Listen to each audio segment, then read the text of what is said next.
السلام عليكم ورحمة الله وبركاته.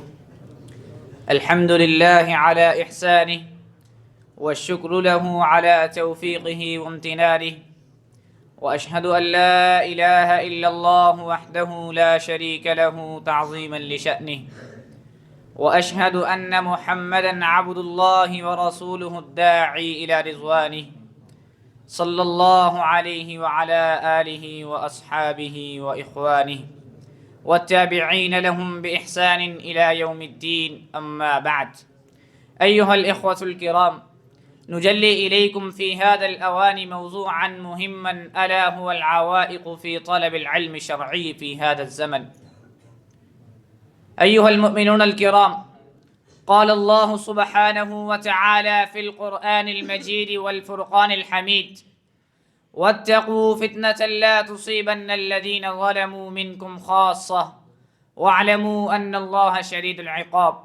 فيا معشر الطلبة، العوائق أي الموانع والمشاكل التي تمنع الإنسان عن حصول العلم النافع، وهي كثيرة. أهمها أولا فساد النية، كما يقول سبحانه وتعالى في كتابه العزيز: إنا أنزلنا إليك الكتاب بالحق فاعبد الله مخلصا له الدين. ألا لله الدين الخالص. وقال في مقام آخر: وما أمروا إلا ليعبدوا الله مخلصين له الدين. وجاء في الحديث قال النبي صلى الله عليه وسلم: إنما الأعمال بالنيات وإنما لكل امرئ ما نوى، فمن كانت هجرته إلى الله ورسوله فهجرته إلى الله ورسوله، ومن كانت هجرته لدنيا يصيبها أو امرأة ينكحها فهجرته إلى ما هاجر إليه. أيها المؤمنون الكرام، فالنية ركن أساسي كما سبق. وقال سفيان الثوري رحمه الله تعالى: ما عالجت شيئا أشد علي من نيتي. وقال الشاعر: والبيت لا يبتنى إلا بأعمدة، والبيت لا يبتنى إلا بأعمدة، ولا عماد إذا لم تبن أركان.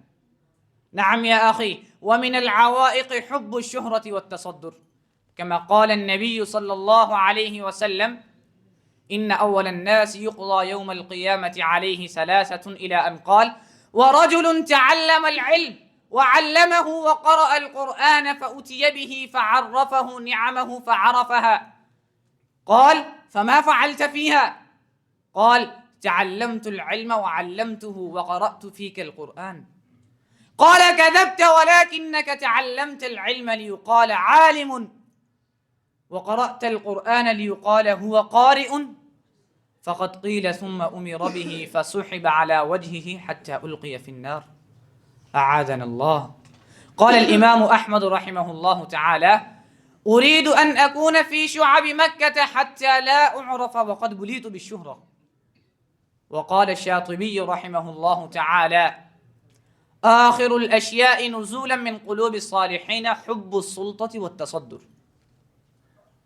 ومن العوائق عدم العمل بالعلم، وعدم العمل بالعلم سبب من أسباب محق بركة العلم.